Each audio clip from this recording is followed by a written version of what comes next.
Bonjour, je m'appelle Chantal Bonder et je vous présente mon livre Analyse et décision en œnologie, guide pratique du laboratoire et de la cave, publié aux éditions Lavoisier Tech et Doc. La particularité de ce livre est qu'il contient le programme complet du suivi des vins par l'analyse, dont la dégustation technique, en suivant le calendrier de la transformation du raisin en vin. Il commence donc à la maturation du raisin, puis la période des fermentations, puis celle de l'élevage et la conservation, la stabilisation, la clarification et enfin la préparation au conditionnement et jusqu'à la mise en bouteille. C'est un outil pratique et concret, accessible à tous. Il est très illustré et chaque chapitre contient une partie explication suivie d'une série de fiches pratiques. Je suis née de parents vignerons et je suis œnologue et technicien agronome de formation et j'enseigne l'œnologie. Ce livre contient des outils de formation que j'ai personnellement créés tout au long des 20 années d'enseignement de l'œnologie auprès de différents publics. Comme gage de qualité, sachez que ce livre a reçu le prix de l'OIV, qui est l'Organisation internationale de la vigne et du vin. Le but de cet ouvrage est de partager mon expérience au plus grand nombre et au-delà des apprenants dont j'ai la charge dans mon quotidien. C'est donc un outil qui fait le lien entre le terrain et les sciences de l'œnologie et qui permet de reconnecter pratique et théorie. Alors pourquoi ? Parce qu'il est important que tous les opérateurs de la chaîne de production puissent comprendre le pourquoi et le comment de leurs tâches pour que chacun contribue à son niveau à optimiser la qualité. Parce qu'il me paraît essentiel que le vinificateur reste le maître de toutes les décisions dans son chai. Parce que sa relation avec l'œnologue doit être un travail d'équipe et non unilatéral pour élaborer des vins qui expriment réellement la philosophie et la personnalité de son créateur. Parce qu'il est capital, à l'heure de la mondialisation et de l'uniformisation, que soient préservés les artistes authentiques du vin. Et pour tous, donner plus de réactivité, de maîtrise et d'indépendance dans les décisions. Les étudiants en œnologie tels que le DNO, Diplôme national d'œnologue, y trouveront quant à eux les fondamentaux à maîtriser et le lien précieux avec le terrain. Alors qu'est-ce que vous allez trouver dans ce livre ? La sélection d'une quarantaine d'analyses des mous et des vins qui permettent de suivre et de contrôler la transformation du raisin en vin, de connaître les composés qui ont un impact sur la qualité et la stabilité des vins, d'apprendre à sélectionner les composés les plus importants à contrôler à chaque stade de l'élaboration, de connaître et de réaliser vous-même les analyses choisies parmi les méthodes les plus simples, les plus rapides et les moins coûteuses. Pour chaque analyse, vous trouverez pourquoi il est bon de contrôler ce composé. Quel est le principe physique ou chimique qui permet de le quantifier? Comment mettre en œuvre le mode opératoire avec des fiches pratiques, des photos sur les gestes à accomplir, les conseils et les astuces pour arriver au bon résultat. Le calcul détaillé de la valeur finale dans la bonne unité.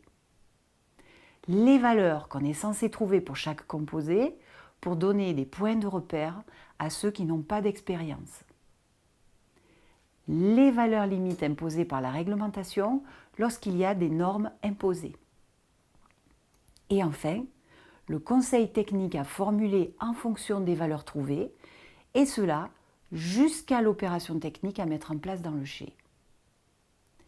Et dans la dernière partie, vous trouverez une quarantaine de bulletins d'analyse que j'ai collectés dans différentes caves et qui concernent les différentes périodes de l'élaboration.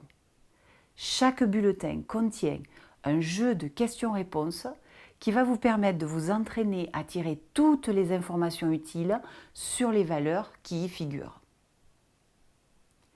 Sachez que toutes les explications que vous allez trouver dans cet ouvrage sont progressives pour permettre à chacun d'évoluer à partir de son niveau initial, même pour ceux qui ont arrêté l'école très tôt, en s'appropriant petit à petit l'intégralité à connaître, et cela jusqu'à un niveau d'études supérieur. Enfin, pour permettre à chacun d'être parfaitement opérationnel, la première partie de l'ouvrage est consacrée aux fondamentaux et à des compléments utiles à maîtriser.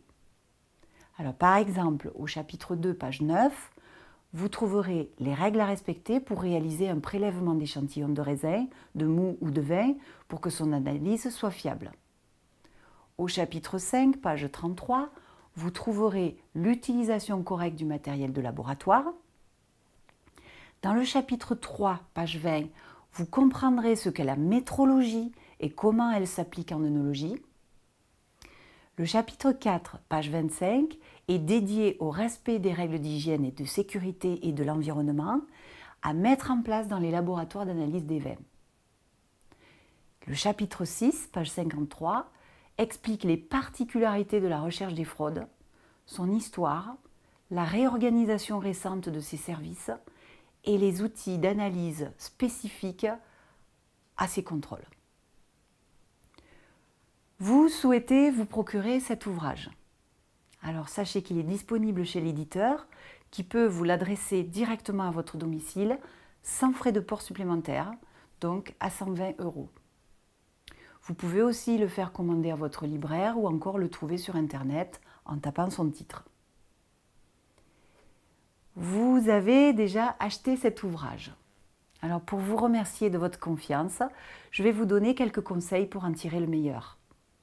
Si vous n'avez pas de questions particulières et si vous souhaitez juste enrichir vos connaissances sur les vins, je vous conseille de lire tous les débuts de chapitre en commençant par la partie 2 qui est consacrée à la maturité du raisin, page 70.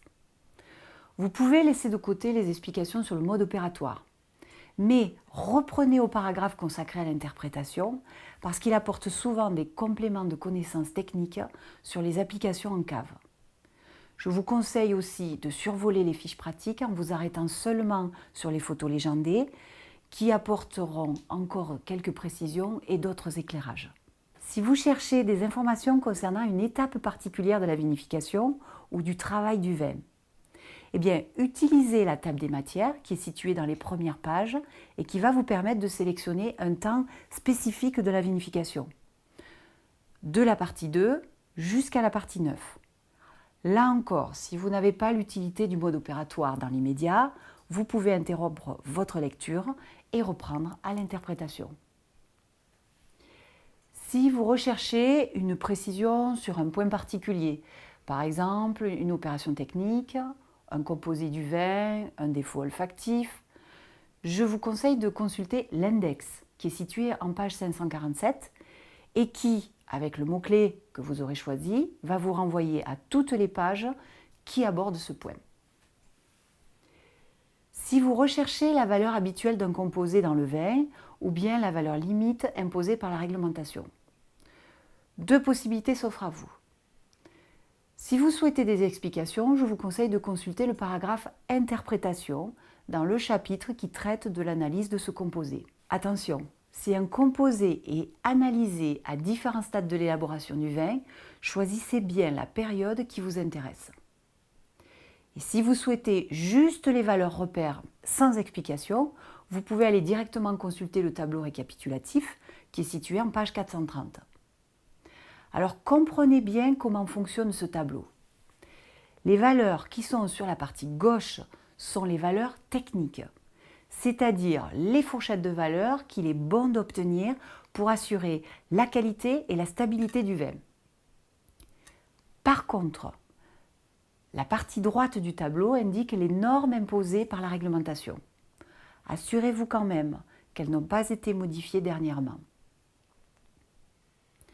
Si vous vous demandez quelle analyse faire, à quel moment, dans quel délai la répéter si les résultats ne sont pas bons, je vous renvoie au calendrier d'analyse des pages 437 et 438 et au tableau des fréquences des analyses en page 439. Ces choix sont détaillés et expliqués dans la partie présentation de chaque analyse. D'autres outils de cet ouvrage peuvent aussi vous être utiles. Je les ai élaborés pour répondre à une demande fréquente de la part de mes étudiants. Un premier outil, le glossaire, page 545. Il vous donne une définition simple pour les principaux termes techniques à connaître. Et sachez que lorsque vous croisez ces mots dans le texte, ils se trouvent en caractères gras. Deuxième outil, la fiche pratique sur la signification des symboles, sigles et abréviations, page 429, parce qu'on en retrouve beaucoup dans les rapports d'analyse. Et troisième outil, la fiche pratique de la méthode d'interprétation des analyses, page 428, qui vous donne des conseils pour savoir comment aborder un rapport d'analyse et pour acquérir plus de rigueur dans votre façon d'interpréter un bulletin d'analyse.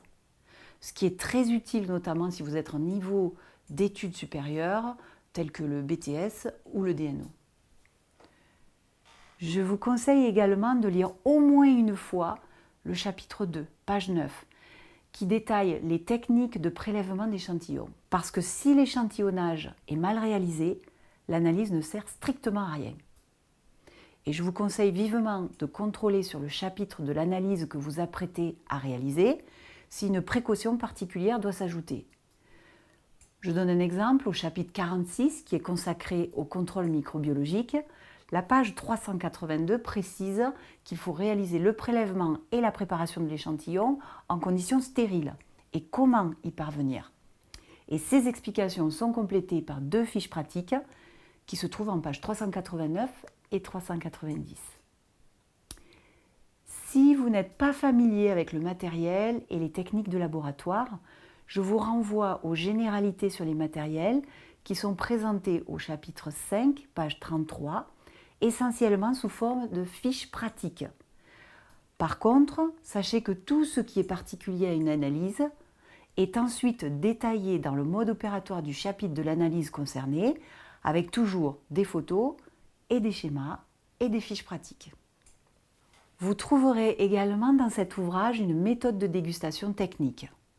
Tout d'abord, une méthode pour la dégustation technique des raisins, chapitre 15, page 127, avec des fiches techniques des pages 132 à 137.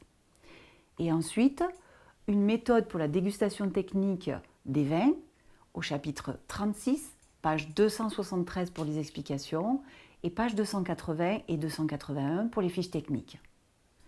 Voilà, je vous souhaite au moins autant de plaisir à consulter cet ouvrage que je n'ai eu à l'écrire. J'espère qu'il répondra totalement à vos attentes et vous rendra de nombreux services tout au long de votre carrière dans le vin, pour laquelle je vous souhaite un plein épanouissement.